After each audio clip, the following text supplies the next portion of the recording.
The lazy squirrel.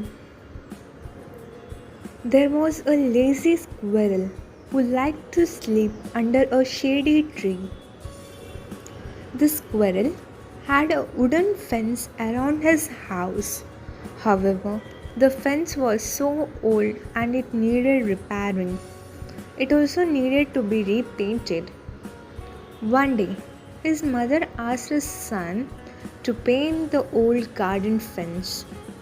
Mother Squirrel gave him a can of yellow paint and said, "Take your time to paint the fence, but do it properly. This will take some time to finish." The lazy squirrel groaned as he splashed yellow paint on fence with a large brush. A few minutes later, a fox passed by.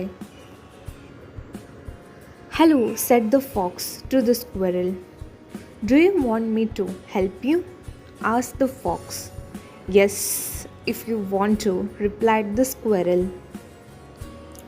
The lazy squirrel was happy because he had someone to help him to do his work. Then the squirrel had an idea. He placed a signboard in front of his house. The signboard said, "Have fun. Bring your own paint and paint the fence." After that, the lazy squirrel decided to continue sleeping under a shady tree.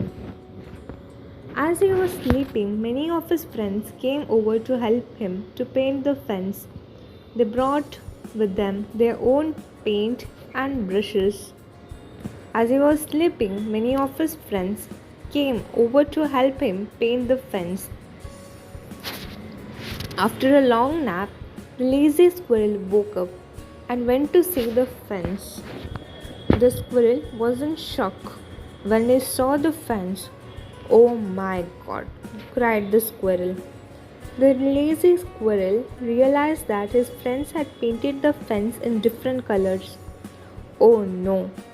When I told them to bring their own paints, I forgot to tell them that it had to be yellow." Mother Squirrel was very angry and said to the squirrel, "You must repaint the fence, but this time you must do it by yourself." "Please forgive me, Mother, and I promise that I will never be lazy again," said the squirrel. So, the moral of the story is, do your work by yourself. Do not be dependent on others.